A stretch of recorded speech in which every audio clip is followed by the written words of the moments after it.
Hello everyone. Since gaining independence, Uzbekistan has steadily expanded its cooperation with the international community. Among the most significant areas of partnership is the joint fight against drugs and crime within the framework of the United Nations. Today we have the privilege of speaking Mr.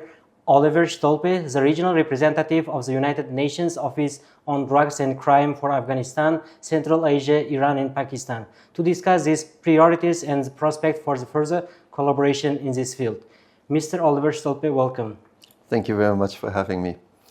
In your view, what are Uzbekistan's key achievements in the areas of your work? Well, the achievements of Uzbekistan, which we are, I think, duly recognizing and celebrating on this 31st anniversary of the independence of Uzbekistan, are really quite remarkable. I think for me personally, probably one of the biggest achievements is really the sort of consistent reduction of the poverty rate that the country has been achieving for the benefit of an increasing number of its citizens, which is truly inspiring and impressive.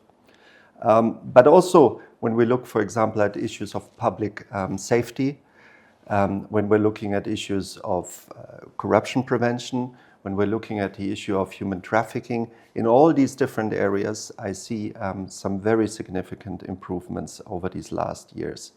Public safety is very high in Uzbekistan, which we are truly appreciating also, of course, as members of the diplomatic community, but also the consistent improvements in terms of providing transparency and accountability in governance in general, and reducing any instances of mismanagement have been very consistent, and there have been good improvements over time. In some of the areas where we are working very actively with the government is, for example, in the fight against organized crime.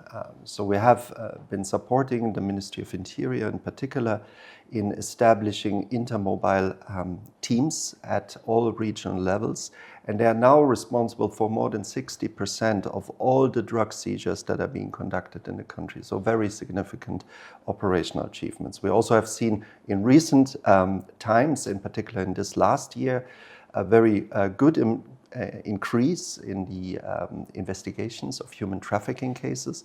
So we really see overall very positive developments as concerns our cooperation with Uzbekistan and, of course, the achievements that Uzbekistan is making for its citizens. Thank you. From UNODC's perspective, how has Uzbekistan's role in sustaining regional security grown over the past years? Well, Uzbekistan really, in particular, I would say over these last 5 to 7 years, has really stepped up in terms of its regional role. It has been actually partnering with us in the creation of a whole range of regional initiatives and networks that are now providing significant contributions to regional security.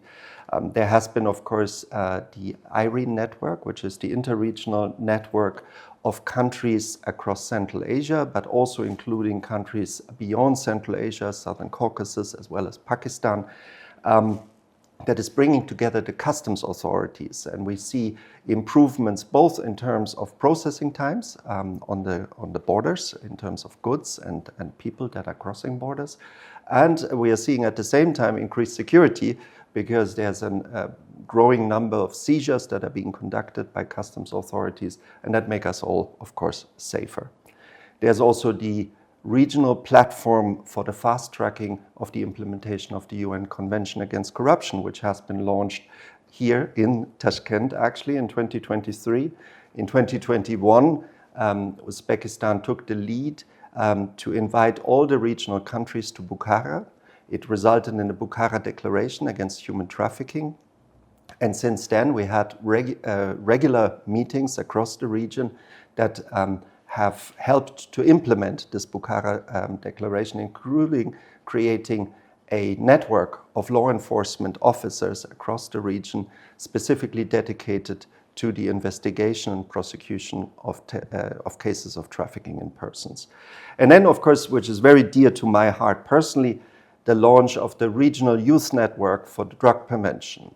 Again, an initiative that started off in Uzbekistan, in Samarkand in 2021, and it now reaches more than 3,000 young people across Central Asia. They're very actively engaged, and we see dozens of events every year in each of the countries that are dedicated to promoting a healthier lifestyle among young people, promoting drug use prevention, and engaging the public, and in particular, of course, their peers, their young peers, in a continuing conversation about drugs and how not to get engaged essentially in the use of drugs. Dr. Stolbe, let's talk about future plans.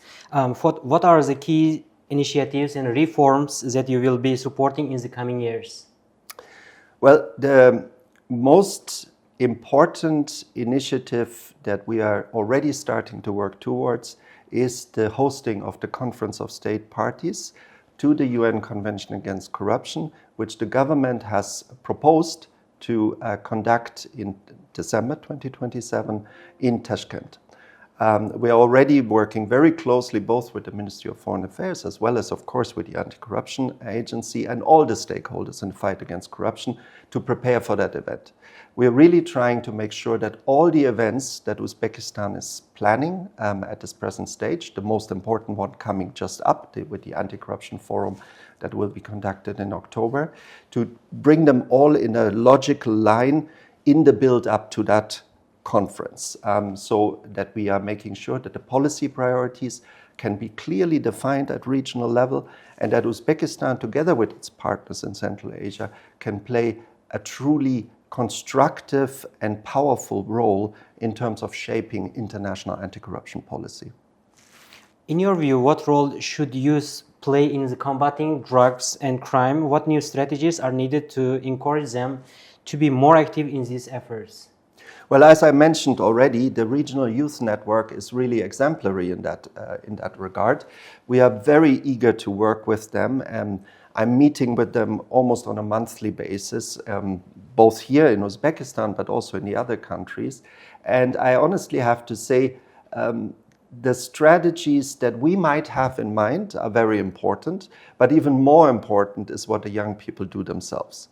They are so creative, so innovative, so that I really have to say I rather let them take the lead and drive this engagement with young people, because they really know what are the concerns, what are the issues, and how do we best basically promote these generic ideas of a healthy lifestyle that we would like young people to embrace, of course.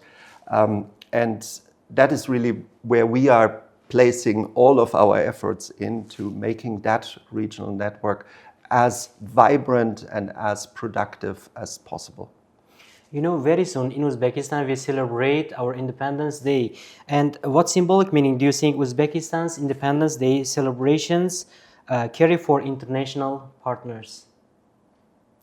Well, being one of the many, many international partners that has the privilege to work in Uzbekistan and with Uzbek authorities, I really have to say, for me, the biggest inspiration that Uzbekistan contributes to the international discourse, to the international development, is basically this fact that in a relatively young nation, 34 years, you have achieved so many improvements for citizens that really has improved their quality of life. And I think that is probably the biggest contribution that you're making. The fact that you're then stepping up also to be that regional hub for many of these initiatives that I mentioned before is exactly what we need in this day. We need some positive examples of development being feasible even in short time, and providing improvements for citizens at all levels, basically. And that is really what I'm taking from this day, and I'm looking forward to celebrating it later today with the government and the people of Uzbekistan. Thank you. What cultural aspects of Uzbekistan have impressed you the most? Well, without any doubt, morning plov. Going out at 7 o'clock in the morning and joining many of my Uzbek friends and colleagues for this very traditional form of celebrating community and social cohesion and coming together. It's a true privilege. I had my first one just a few weeks ago, and I'm looking forward to many, many more in Uzbekistan. What was your first impression when you tried it firstly?